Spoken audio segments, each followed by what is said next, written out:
How's it going, guys? Starting off your week with a standard match with the team I've been working on for the past 3 or 4 days, kind of testing variants of it on PO, but I figured, hey, you know, I'm more or less content with what I ended up with right now. It's been doing pretty good. Just had some bullshit variations here and there on PO. You guys know the story, but I figured we'll take it on the Wi-Fi Battle Finder to see what we can find. Found a match, or found an opponent by the name of Hikeno Ace 92, I think. And the one thing I'm really scared of is him leading off with Volcarona, because everybody does that when they see this team. Now, in the team preview, I had Espeon in the first slot. I always do that, just switch it up to Deoxys. But regardless, both are going to be threatened out by Gengar. Now, I really don't think he's going to Shadow Ball on the first turn. I'm going to stay in and see what he wants to do. The taunt is very uncommon, but still very much a possibility. But he ends up going for the sub. I misclicked right here because the database one has spikes in the first slot. On PO, I have Stealth Rock in the first slot, so that kind of thing. But I see that he's lefties, which means that he's not going to be able to one-shot me at all. I've seen sub Life Orb. I ran into that a couple times. That does one-shot this, but because it is just sub maybe disable, I don't know, it could be sub 3 attacks for all I know, but I have the red card. I know I can live it, so I'm gonna go ahead and phase him out into his Fortress, which is oddly enough one of the worst things I could ask for. Terrakion would have been ideal, even Gastrodon would have been nice, but Fortress, nah man, now I gotta deal with this Rapid Spin bullshit on the first turn. But I'm gonna go for a taunt in case he does want to end up setting up his own hazards. I didn't really feel like magic coding, just because, hey, you know, it'd be a fucking pointless turn there, but I don't really want to let him know that I have Magic Coat right off the bat either, in case he's got anything else going on. Maybe I could use it against Gastrodon, who knows. But I'm gonna go to my Espeon right here, predicting maybe Toxic Spikes or something like that. He ends up double switch, or a freaking, we both switch. I'm not gonna call it a double switch. It technically is, but it technically isn't, I guess, by terminology, but not by, you fucking get what I'm saying. But I did not know. I forgot that I had HP Fire on this dude, so I was like, oh shit. Immediately after I clicked it, I was like, no, cancel. You can do that shit on PO, but you can't do it here. So it turns out that he was actually either running a neutral speed nature, or he's running HP Fire, and there was a speed tie.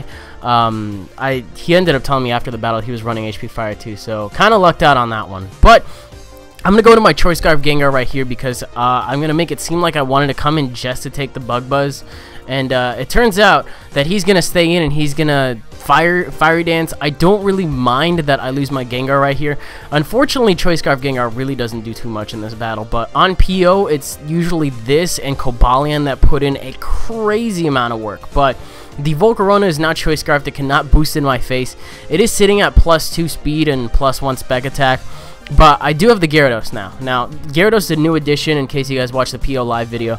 I did want an Intimidator on this team, and I figured I need something to deal with water types, and the best thing to deal with water types is another fucking water type, so why not? But I guess the kind of strategy behind this team is to have 3 very potentially offensive things on this team that can set up behind subs.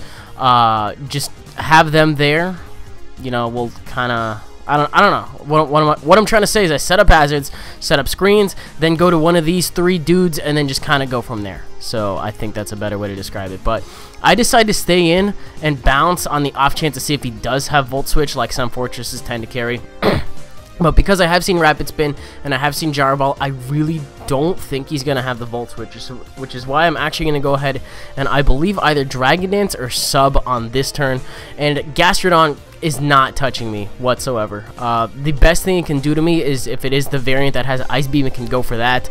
Might do 25%, might not. I'm not 100% on the damage calc on that one. But I know I'm going to DD behind a Sub because I have a Sub right now. And it turns out that the best thing he has to hit me with is Scald, because he's probably got Scald and Earth Power, or Scald and Earthquake, maybe Earthquake for Heatran, that kind of thing. But turns out Scald doesn't even break my Sub, so I can just Dragon Dance endlessly behind this Sub. I really do not give any shits whatsoever right now. But I'm gonna go for a second one as he decides to go into his Garchomp. Now this I was not expecting. He is a very considerably bulky Garchomp, because this is an Adamant max attack. I think it's max attack, Gyarados. I'm pretty sure it's max attack. But +2 Adamant does not take it out, and it actually leaves it in a very low red. He's going to be able to take out my Sub with a Dragon Claw. I don't really mind the fact that he took out my Sub. I was just kind of expecting to take it out in one shot. Gets a crit here, kind of pointless, but it is kind of worthy to mention that he does get a little bit of hacks here. Not that it fucking matters in the least, because it would have broken the sub anyways. So, gonna go ahead and go for another waterfall, get some more rough skin going on. Rough skin on the Chomp is what I like to see, because that Sandvale bullshit from a couple matches ago. No! So this is probably gonna be one of the other times that you see a Volcarona, a Chomp on this channel on the opposing side. So, haven't been running into him too often for some reason yet. But I'm going to go for a sub because I do know that I'm faster than any variant of Volcarona with a Choice Scarf. The max he can hit is like 470 something, I think. And because this thing's base speed is like 250, after 2 Dragon Dances, I outspeed it by a pretty healthy margin.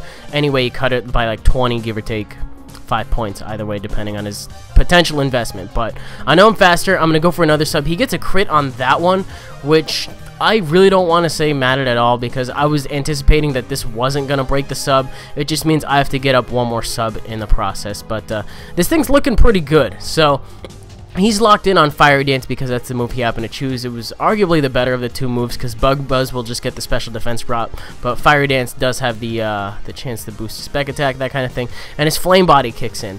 Now, I'm kind of glad that this did happen. I'm kind of glad this...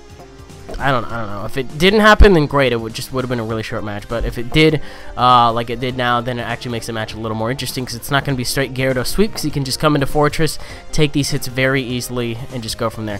Plus the Waterfall doing an okay amount, I guess. He's going to go for the Gyro Ball. Now, I believe I went for the bounce on this next turn.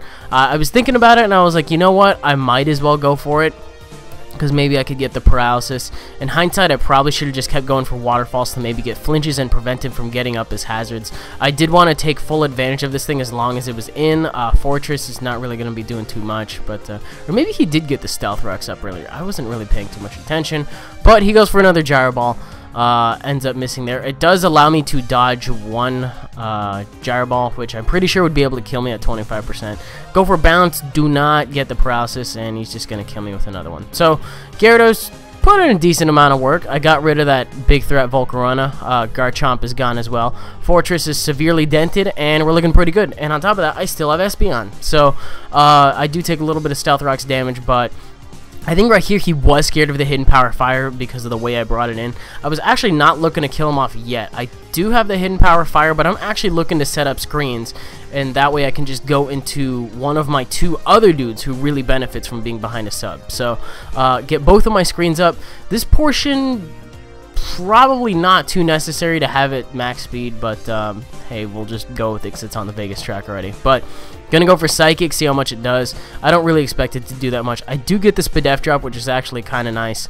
Not that I was really fishing for it in the first place. I just kind of want this thing to die, truth be told, because if I try to go into Cobalion or Kyurem and I end up getting burned in the process, that's going to be a little counterproductive. So I'm just going to let this thing run its use.